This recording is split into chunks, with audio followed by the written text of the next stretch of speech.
Etiquette with rulers. Because the rules are so complex and the stakes are so high, many people blanch at the thought of speaking with a noble with the title. For starters, it is important to address them correctly, for just as no one likes to be misnamed, no one likes to be mistitled. The problem is that in High Rock, traditions of this peerage differ slightly from region to region. The base rules follow. There are 8 kingdoms in High Rock in the following regions: North Point, Daggerfall, Shornhelm, Camlorn, Farron, Evermore, Wayrest, and Johanna. If a woman is ruling one of these areas, she is called the Queen. The husband of a queen and the wife of a king is not necessarily of equal rank. They may not be kings and queens themselves. Their children are princes and princesses. Their grandchildren are also princes and princesses. If a male ruler dies, his wife takes the title Dowager Queen, providing there is not a Dowager Queen already. Like all rules, there are exceptions. One noted exception took place recently in Daggerfall, when King Lysandus died. In most regions, his wife Minisera would not have become Dowager Queen of Daggerfall because Lysandus' mother, the widow Nilfalga, still lived. In Daggerfall, however, it is permissible for there to be 2 persons of the same title. Thus, both Nilfalga and Minisera have the title Dowager Queen.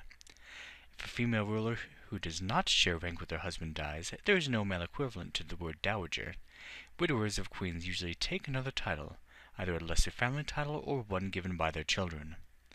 There have been a few men in the history of High Rock who have fallen from being addressed as king to being addressed as Mr. at the death of their wife. Other regions are ruled by dukes, duchesses, marquises or marquisesses, and marquises or marchionesses, counts and countesses, viscounts or viscountesses, barons or baronesses, and lords or ladies. This list is theoretically listed from highest to lowest rank, but the ruler of a territory outranks all other nobles regardless of title.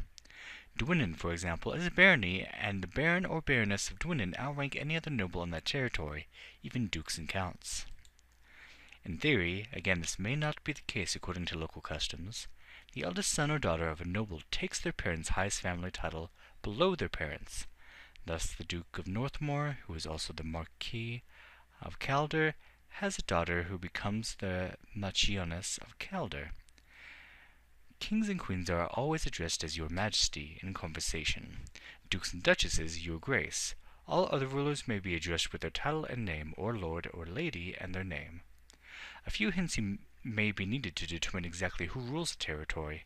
You may rely on people on the streets to make reference to the ruler, but that may not be enough. After all, if the gossip involved a Lord Beamish and the Viscountess Bird, neither or both could be the ruler of the territory. I have found that a more predictable method is to pay some attention to the names of taverns and shops in a region. By tradition, many of these are called the Duke's Fox or the Lady's Provisions. This, more often than not, is the name of the ruler.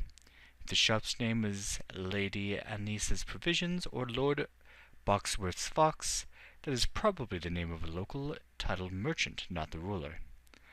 A store with an unnamed ruler title has probably been around for some time, and does not bother to change its name with the new name of the ruler. In speaking with any person, a ruler or not, it is best to know what sort of person they are. Rulers tend to carry on ceremony and prefer that people addressing them speak politely and deferentially. There are, of course, exceptions to this, particularly among younger rulers or rulers new to their positions. They may prefer a bolder, slangy style. If you are unsure of your ability to adopt the vocabulary of either an aristocrat or a criminal, choose to speak as plainly and directly as possible. You will seldom charm someone by plain talk, but you will also not alienate by mingled politesse or dated slang. Alienating a ruler, I need not tell you, can be the last mistake one can make.